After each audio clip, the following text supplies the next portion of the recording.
행복하고 복된 귀한 삶이 되시기를 축원합니다. 오늘 이 데살로니가 후서의 말씀을 함께 나누게 되었습니다. 데살로니가 교회는 사도 바울이 복음의 씨앗을 뿌려서 세운 너무나 귀한 교회였습니다. 사도 바울은 데살로니가 교회를 떠나서 선교 여행을 다니면서도 늘 이 데살로니가 교회에서 들려오는 소문에 귀를 기울였습니다. 이 소문이란 것이 참 중요합니다. 이 좋은 소문이 나야 잘 되는 것입니다. 식당도 좋은 소문이 나야 대박이 나는 것이고, 이 교회도 좋은 소문이 나야 합니다. 이 좋은 소문은 향기와 같습니다.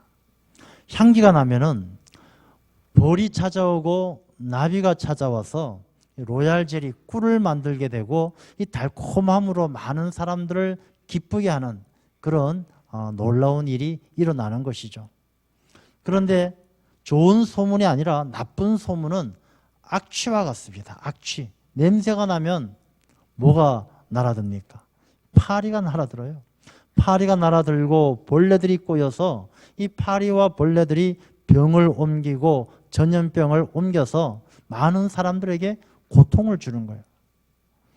우리가 좋은 소문이 나는 교회, 또 좋은 소문이 나는 우리 모든 가정들이 되시기를 간절히 축원합니다. 그런데 사도 바울에게 들려오는 이 데살로니가 교회에 대한 소문이 좋은 소문이면 얼마나 좋았겠습니까마는 안타까운 소식들이 자꾸 들려오는 거예요. 데살로니가 교회에 이단이 들어왔다. 거짓 교사가 일어나서 거짓말로 성도들을 현혹시킨다. 이 성도들이 예수님께서 이 세대가 가기 전에 다시 오시겠다라고 하신 말씀을 잘못 이해해서 예수님께서 금방 오실 터인데 우리가 직장 가서 일하면 뭐 하겠느냐? 농사 지어서 뭐 하겠느냐? 아무 일도 하지 않고, 그러니까 주님만 오시면 모든 세상은 끝나기 때문에 일도 하지 않고 게으르게 산다. 이런 이야기를 사도 바울이 소문으로 듣게 된 것입니다. 이 사도 바울이 얼마나 마음이 안타깝겠습니까? 이 안타까운 마음을 가지고 사도 바울은 이 데살로니가 교회 성도들에게 성도의 신앙생활에 대해서 권면을 하게 되는 것입니다. 그 권면의 서신이 바로 데살로니가 전서와 후서고, 오늘 이 본문, 조금 전에 읽은 이 본문의 말씀은 특별히 이 성도들의 게으름에 대해서 그들의 삶이 달라지기를 권면하고 있는 것이죠. 게으름. 이 게으름이란 것은 참 무섭습니다. 게으름은 누가 가르쳐 주어서 게을러지는 것 아닙니다. 이 게으름은 언제 나타나느냐 하면은 이 사람들의 마음속에 늘 게으른 그런 욕심이 있어요. 그런데 이 사람들이 자기 자신의 삶에 대한 경계를 늦추고 자기밖에 모를 때 자기 중심적이고 이기적인 생각으로 살아가기 시작하면 내 안에 있던 게으름들이 금방 독버섯처럼 내 삶에 쫙 퍼져가지고 내 삶을 게으르게 만드는 것이죠. 편한 것 좋아하고 나밖에 모르는 생각을 가지고 살다 보면 게을러지는 것입니다. 누가 나한테 섬겨주기를 원하고 누가 나한테 뭘 해주기를 원하고 자기밖에 모르는 생각을 가지게 될 때는 게을러서 그 삶이 게으름으로 병들게 된다는 것입니다. 이 게으름은요, 처음에는 조그맣게 시작하지만 게으름은 금방 확장되어져요. 집에서 조금 게으름을 부리는 사람은 집에서만 게을러지는 것이 아니라 금방 직장에 가서도 게을러지고 교회 와서도 게을러지고 어디를 가나 그 삶이 게을러지는 거예요. 이 게으르다는 것은 살아있는 생명체와 같아서 게을러지기 시작하면 순식간에 이 게으름이 삶을 뒤덮어버리는 것입니다. 그런데 이 게으름을 고치는 것이 생각처럼 쉽지가 않아요. 참 어렵습니다. 여러분들 그런 이야기를 한번 들어보셨을 겁니다. 옛날에 아주 게으른 사람이 있었어요. 이 사람이 게을렀는데 잘하면 잘할수록 점점 더 게을러지는 거예요. 다행히 결혼을 해서 부인을 얻었지만 결혼하고 나서 부인은 남편에게 밥을 떠먹여야만 남편이 먹을 정도로 이 사람이 너무 게으른 거예요. 꼼짝도 안 하는 거예요. 누워서 그냥 밥 떠먹여주면 밥만 먹고 씹는 것도 귀찮아서 자꾸 움직여줘야 겨우 씹을 정도로 게을러 터진 거예요. 근데 어느 날 친정집에 아버지가 돌아가셨어요. 친정아버지 장례에 갔다 오려면 한 보름 정도 걸리는데 그냥 가자니 남편이 너무 게을러서 그냥 두면 굶어 죽을 것 같아요. 그래서 부인이 어떻게 합니까? 주먹밥을 만들어 가지고 남편 자는 옆에 사방에다 갖다 놓은 거예요. 손만 뻗으면 주먹밥을 지어서 먹을 수 있도록 그렇게 굶어 죽지 않기 위해서 사방에 이 밥을 다 깔아놓고 갔어요. 보름 정도 지나고 돌아와 보니까 남편이 어떻겠습니까? 자기 입 주변에 있는 밥풀만 혀로 날름 뜯어먹고 땅에 떨어진 방바닥에 있는 주먹밥을 쥐어 먹지 못해서 그만 굶어 죽어 있었다는 것이죠. 물론 그만큼 게으른 사람이 어디 있겠습니까마는 이런 이야기는 게으른 것이 얼마나 고치기 힘들고 이 게으르다는 것이 얼마나 삶을 망가뜨리는가 우리에게 교훈해 주는 그런 이야기죠. 이 게으르다는 것은 성경 말씀에도 게으른 것은요 죄라고 이야기합니다. 마태복음 25장에도 달란트 비유에 보게 되면 한 달란트를 숨겨두었던 그 종에게 돌아온 주인이 뭐라고 이야기합니까? 악하고 게으른 종아. 이 악하고 게으른 종아. 이 게으른 사람은 그냥 두지 않고 있는 한 달란트마저 뺏어버리고 어둠 속에 쫓아내는 거예요. 이 게으른 것은 하나님 앞에 큰 죄라서 하나님의 심판을 피할 수가 없는 것이죠. 우리 기독교에는 초대교회 이래로 7가지 죄악의 항목이 있어요. 그 죄악의 항목 가운데 제일 처음이 교만입니다. 교만, 시기, 분노, 네 번째가 게으름이에요. 게으름. 이 게으름이 얼마나 큰 죄인지 우리 교회에서도 7가지 죄악의 항목 가운데 네 번째로 들어가는 것이 바로 게으름이에요. 게으름은 사람의 삶을 무질서하게 만들고 병들게 만드는 것이죠. 그래서 오늘 본문의 말씀을 통해서 우리가 이 게으름을 이겨내야 되고 이 게으름이 어떤 것이 우리가 어떻게 게으름을 이겨낼 수 있는가 이 본문의 말씀을 통해서 살펴보겠는데 먼저 게으름이 무엇인지 잘 알아야 돼요. 게으름. 이 게으르다는 것은 자기 자신의 육신을 움직이는 것에 인색해가지고 부지런하게 안 움직이는 것 그것을 게으르다라고 이야기하는 것이 아니에요. 물론 그것도 게으름의 한 부분이지만 성경 말씀을 보게 되면 이 게으르다는 단어가 원어로 보게 되면 아케이디아 이런 단어를 씁니다. 아케이디아란 뜻은 아는 아니다, 아니다는 부정의 뜻이고 케이디아는 키도스란 단어에서 온 것인데 이 말씀의 뜻은 돌보다. 그러니까 아케이디아 이 게으르다는 뜻의 의미는 돌보지 않는 것이 바로 게으름이다라는 것을 이야기하는 것이죠. 돌본다는 것은 무엇입니까? 우리가 돌본다는 것은 마땅히 해야 될 일이고 할 수 있는 일을 바로 돌보는 것이죠. 부모가 자녀를 돌보는 것은 마땅히 해야 되고 또 부모가 할 수 있는 일이죠. 그런데 마땅히 해야 되고 할 수 있는 그 일을 하지 않는 것 그것이 바로 게으름이다라고 성경 말씀은 말씀하고 있는 것입니다. 그래서 마땅히 해야 될 일을 하지 않는 게 게으름인데 우리 인생에 있어서 마땅히 해야 될 바가 무엇입니까? 사람의 본분이 무엇입니까? 우리가 하나님을 경외하고 말씀을 잘 지켜 행하는 것이 사람의 본분이고 마땅히 해야 할 바예요. 그래서 이 게으름이란 것은 어디에서부터 시작되어지느냐? 사람이 마땅히 해야 될 하나님을 경외하고 말씀을 지켜 행하는 그런 삶을 살아가는 하나님과 깊은 관계 속에서 살아가는 삶을 살아내지 못할 때 하나님과의 관계가 멀어지기 시작할 때 내 삶의 게으름이 내 삶을 점점 독버섯처럼 덮어가는 거예요. 여러분 우리가 살아가면서 때로는 삶에 대해서 아무런 의욕이 없을 때가 있어요. 사는 게 뭔지 무슨 재미로 사는지 삶에 대한 의욕이 없습니다. 그 이유가 무엇이겠습니까? 가만히 깊이 들여다보면요. 내 안에서 게으름이 삶에 대해서 의욕을 잃어버리게 하고 무관심하게 하는 거예요. 근데 그 게으름은 어디서 오느냐? 하나님으로부터 멀어지는 불신앙에서부터 게으름이 시작되어지는 것이죠. 그래서 게으름이 죄악이 될 수밖에 없는 것이 하나님으로부터 멀리 떨어지면서 마땅히 돌보아야 할 하나님을 경외하고 말씀을 지켜 행하는 그런 삶을 우리가 힘쓰지 못하는 게으름이 우리의 삶을 무관심하게 하고 의욕이 없게 만들고 곤태롭게 만드는 삶이 무미건조하게 만들게 되어지는 것입니다.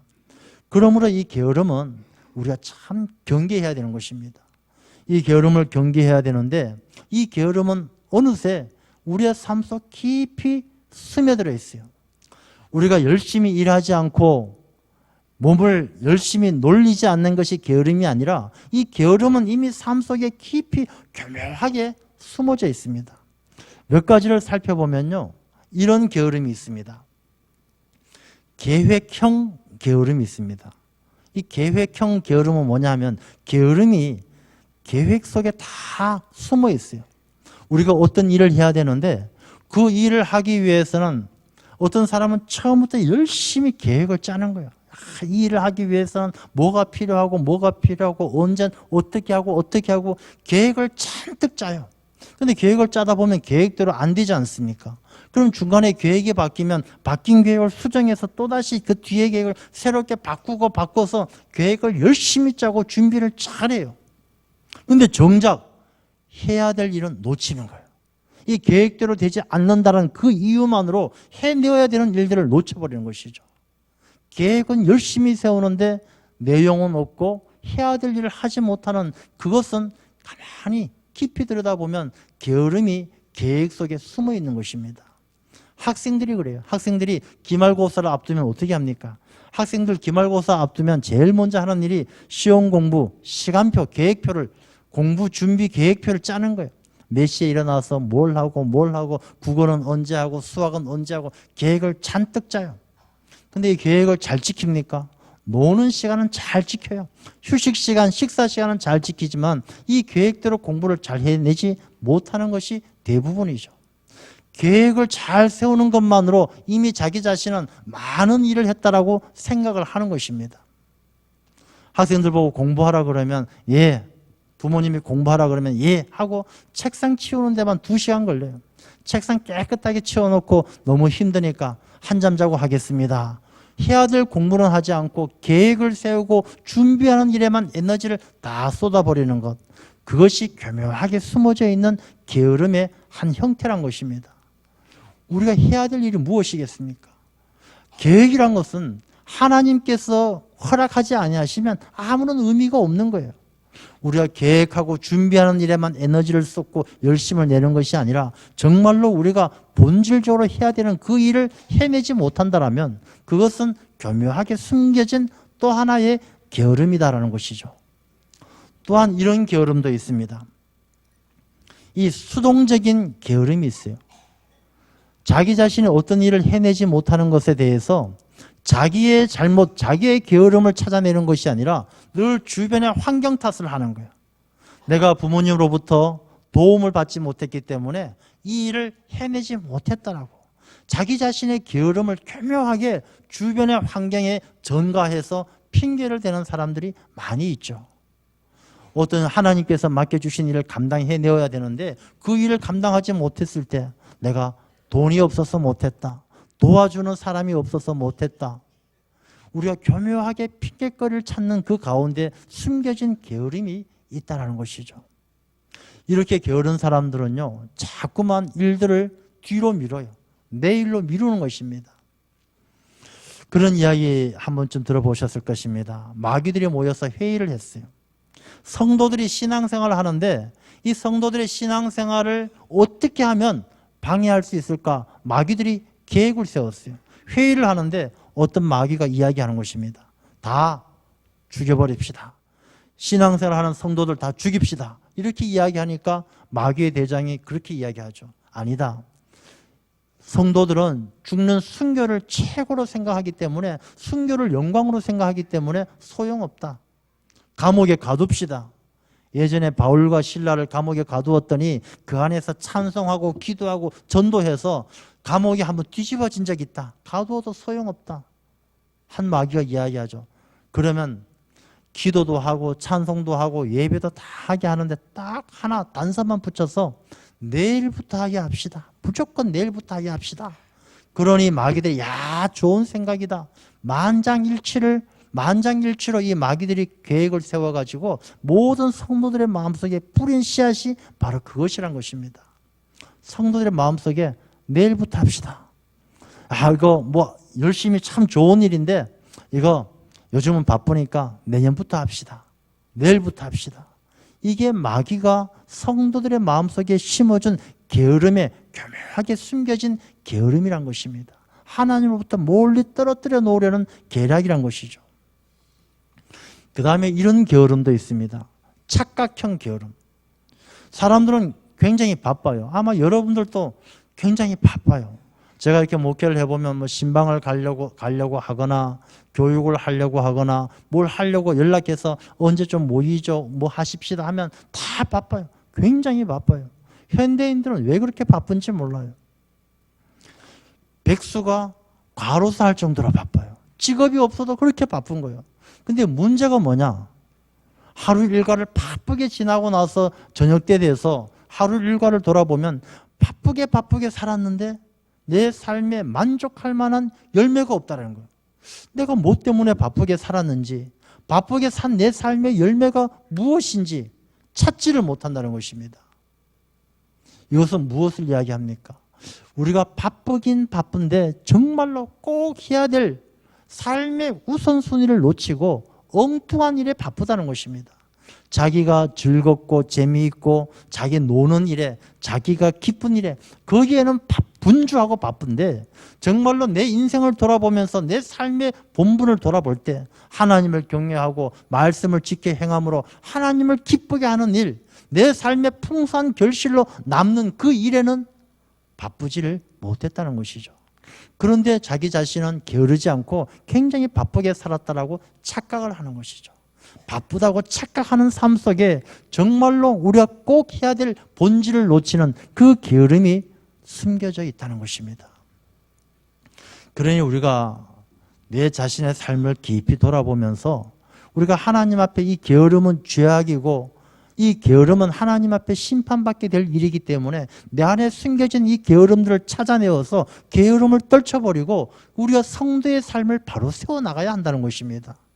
그래서 오늘 본문의 말씀은 우리에게 권면을 하고 있는 것이죠.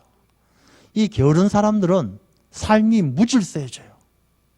게으른 사람들은 꼭 해야 될 일을 놓치고 나게 되면 그 삶이 힘이 없어지는 것입니다. 여러분들 벽돌을 쌓아 올릴 때 이 중간중간에 몇 개를 빼고 나면 이 벽돌은 힘이 없어서 누가 툭 건들면 와르르 무너지는 거예요. 게으른 사람의 삶은 무질서해요. 힘이 없어요. 능력이 없습니다. 우리가 성도들의 삶은 악한 영들과 끊임없이 싸워가는 영적 전쟁 속에 있는 거예요.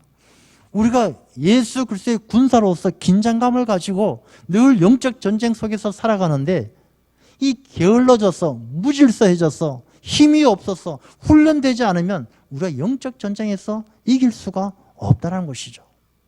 이 사도 바울은 데살로니가 교회에 우리가 이 게으름을 이겨낼 수 있도록 권면하고 있는 것이고 이 본문의 말씀은 오늘을 살아가는 우리 현대 그리스도인들에게, 기독교인들, 그리스도인들에게 우리가 게으름을 꼭 게으름을 이겨내어야만이 우리가 하나님 나라 일꾼으로 살아갈 수 있음을, 성도의 삶을 지켜갈 수 있음을 우리에게 교훈하고 있는 것입니다.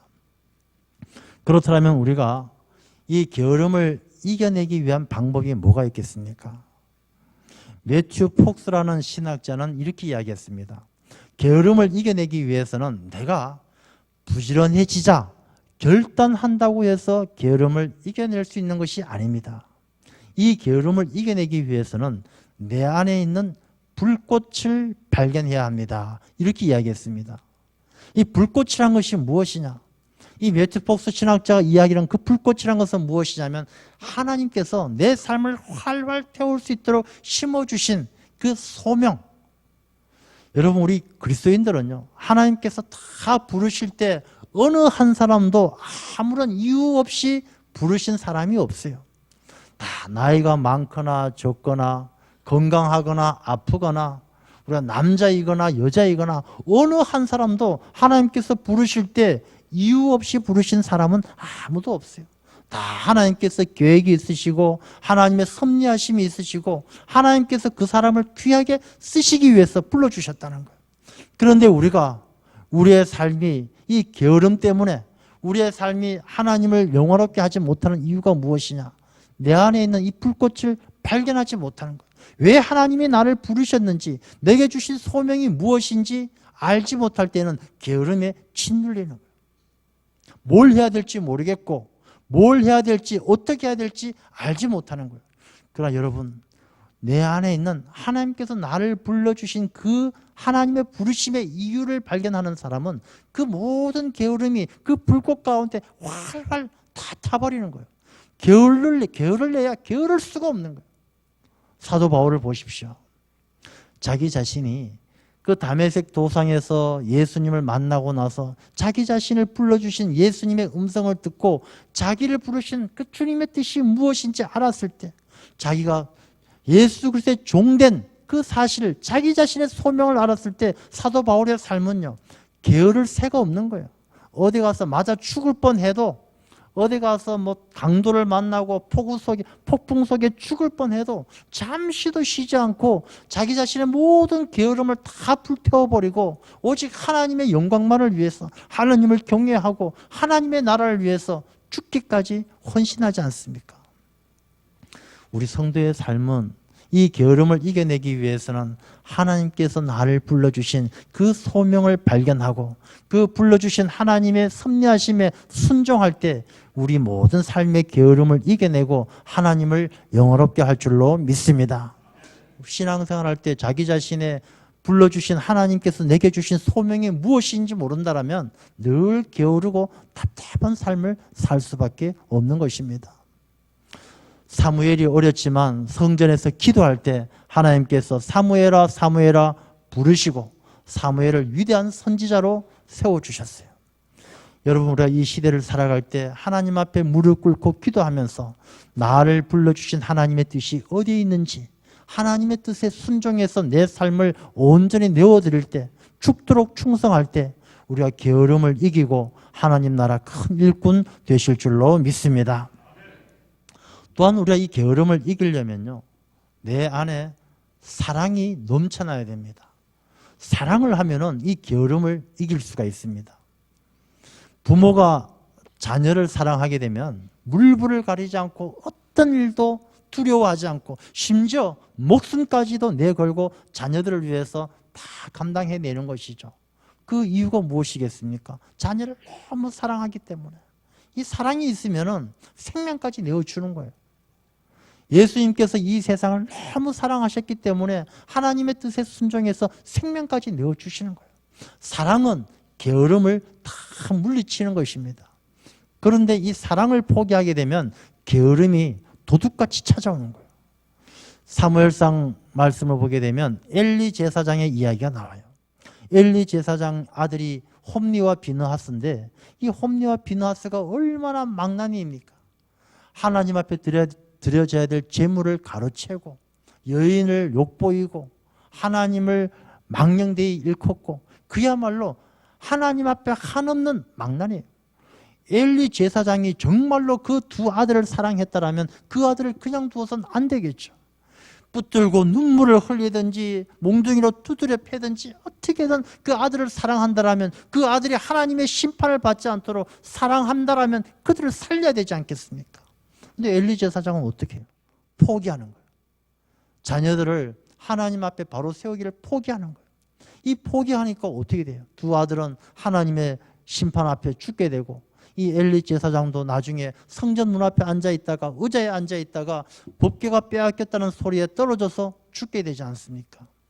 의자에서 떨어져 죽었다는 것은 어떤 모습이겠어요? 그만큼 살도 찌고 비대해지고 정말로 미련하고 아둔해졌다는 것을 상징적으로 보여주는 것 아니겠습니까? 아들에 대한 사랑을 포기해버리게 되면은 그 자기 자신이 한없이 영적으로 게을러지는 거예요. 자녀를 양육하는데도 게을러지고 분별력도 없어지고 판단력도 없어지고 자기는 미련하고 아둔하기 그지없는 거예요. 사랑을 포기하면 게을러지고 게으름은 사람을 병들게 만드는 것입니다. 그렇지만 사랑을 회복한 사람은 달라요. 베드로를 보십시오. 베드로가 예수님을 모른다라고 부인하고 예수님께서 십자가 위에서 죽으실 때 갈릴리 바다로 도망갔지만 부활하신 주님이 찾아오셔서 베드로에게 너가 나를 사랑하느냐? 너가 나를 사랑하느냐? 3번이나 물었고 베드로가 주님, 내가 주님을 사랑하는지 주님께서 아십니다. 그 사랑을 고백할 때 주님께서 내 양을 먹이라, 내 양을 치라. 사랑을 회복한 자에게 주님께서 사명을 주셨고 그 사명을 감당하는 베드로는 주님을 사랑하는 사랑을 회복했을 때 십자가에 거들려 거꾸로 매달려 죽기까지 순교를 당하기까지 얼마나 충성을 다합니까? 사랑을 회복한 사람에겐 게으를 시간이 없는 거예요. 하나님을 멀리 떠나서 살아갈 수가 없는 것입니다. 우리가 내 삶의 영적인 게으름과 내 삶의 게으름을 떨쳐버리고 우리가 하나님 나라 귀한 일꾼으로 살아가기를 소망한다면 우리가 주님에 대한 사랑을 반드시 회복해야 될 줄로 믿습니다. 이 사랑이 게으름을 극복해내는 거예요. 사랑이 게으름을 극복하고 하나님께서 내게 주신 소명이 그 사명감이 이 게으름을 극복할 수가 있는 것입니다. 우리가 하나님께서 내게 주신 사명과 주님을 향한 그 뜨거운 사랑을 간직할 때 우리가 게으름을 극복해내고 성도의 아름다운 삶으로 하나님 나라에 쓰임받는 복된 삶이 될 줄로 믿습니다. 게으름은요 반드시 이겨내야 되는 것입니다. 의사분들이 그렇게 이야기합니다. 사람들의 질병 가운데 70% 이상은 게을러서 오는 병이랍니다. 게을러서. 운동을 안 해서 게으르고 우리가 살아가면서 해야 될, 안 해야 될 일을 잘 구분해서 부지런하게 해야 될 일을 하고 안 해야 될 일을 안 해야 되는데 이 게으른 사람들은 다 귀찮은 거예요. 해야 될 일도 안 하고 안 해야 될 일도 하고 운동도 안 하고 그냥 자기 편한 대로 먹고 자고 이 게으른 삶이 사람의 병을 만들어낸다는 것입니다. 그래서 이 병은 70% 이상이 게을러서 생긴대요. 영적인 병도 마찬가지입니다. 사람들이 가정이 힘들고 내 삶이 곤고하고 내 영혼이 궁핍하고 힘들고 지친 것 깊이 한번 들여다보십시오. 내 영적 삶이 너무 게을러서 그래요. 예배에 게으르고 기도에 게으르고 말씀을 읽고 하나님의 뜻을 분별하고 순종하는데 너무나 게으른 거예요. 오늘날에 많은 기독교인들이 있지만 그 기독교인들 가운데 게을러서 우리의 삶 속에 숨겨져 있는 교묘한 게으름 때문에 그냥 계획하고 준비하는 것이 전부 다인 것처럼 정말 해야 될 일을 하지 못하고 이것저것 핑계대기에 급급해서 이것 때문에 저것 때문에 핑계대는 것을 그 핑계대는 것이 자기 자신의 게으름인 줄 모르고 자기가 바쁘게 살면서 바쁜 것처럼 착각하면서 정말로 해야 될 본질을 놓쳐버리는 그 깊은 내면에 있는 게으름을 모르고 우리가 그렇게 살아가면서 기독교인들이 자기 자신 착각 속에 빠져서 게으름에 빠져서 얻는 영적인 질병이 얼마나 많습니까? 우리가 교만하고 시기하고 분노하고 가지고 있는 수많은 제약, 영적인 질병의 깊은 곳에는 그 게으름이 숨어져 있는 것입니다. 그래서 우리가 이 게으름을 잘 이겨내고 게으름을 극복하기 위해서는 성경 속에 우리에게 많은 가르침을 주십니다. 몇 가지를 살펴보면 성경 말씀은 우리에게 그렇게 말씀하십니다. 억지로 하지 말고 자원하는 마음으로 하라. 우리가 게으르지 않으려면 내 속에 자원하는 마음, 기쁜 마음이 있어야 돼요. 억지로 하는 사람은 틈만 나면 게을러질 수밖에 없죠. 주인과 종의 차이죠. 종은요, 주인이 안 보면 그냥 쉬고 요령을 피우고 볼 때만 잘하는 척하는 것이죠. 이것은 종의 마음이에요. 그러나 주인은 어떻습니까? 누가 보든지 안 보든지 자원하는 마음, 내 일이니까 기쁨으로 감사하는 마음으로 자원해서 하는 것이죠. 이런 자원하는 마음이 있어야 우리가 게으름을 이길 수가 있다는 것입니다. 또 성경 말씀은 모든 일에 있어 규모 있게 행해야 된다라고 말씀하십니다. 이 규모 있게 행한다는 것은 질서 가운데 잘 지도를 받아서 서로 연합되어지고 협력해서 일을 해 나가는 것이 게으름을 이겨낼 수가 있다는 것입니다. 자기 혼자 잘한다라고 혼자 잘났다라고 한다라면 그 사람에게 금방 이 게으름의 시험이 찾아오는 거예요. 우리가 교회라는 조직이 있고 교회 안에 질서를 세워주시는 것은 하나님께서 우리가 게으르지 않고 서로 잘 협력할 수 있도록 하나님께서 허락해 주신 그런 공동체란 것입니다. 성경 말씀에는 누워있지 말고 일어나라 라고 이야기합니다. 사람들은 좀 더 졸자, 좀 더 자자. 그게 사람의 마음이에요. 그런데 성경 말씀은 좀 더 졸고 좀 더 자자는 그 마음을 자기 자신의 육신을 쳐서 말씀에 복종하게 하는 삶을 원하고 계시는 거예요. 우리가 신앙생활을 한다는 것은요, 자기 육신의 편한 대로 해서는 우리가 신앙생활을 올바르게 할 수가 없습니다. 좀 귀찮더라도, 좀 힘들더라도, 좀 피곤하더라도 우리가 이 게으름을 떨쳐버려야 내 영과 내 육이 강건해지게 될 줄로 믿습니다. 또한 성경 말씀을 보게 되면 게으른 자는 길에 사자가 있다라고 한답니다. 잠언서에 나오는 말씀이죠. 게으른 자는 핑계거리를 얼마나 잘 찾는지 몰라요. 그냥 무슨 일 좀 해야 되는데 하면 밖에 나가면 사자가 있어서 못 나갑니다. 뭐가 있어서 못 나갑니다. 뭐 때문에 안 됩니다. 이 핑계를 잘 대는 사람은 자기 자신의 영적인 게으름을 떨쳐버릴 수가 없어요. 예배에 나오십시오. 애를 봐야 됩니다. 어디 약속이 있습니다. 어디 가야 됩니다.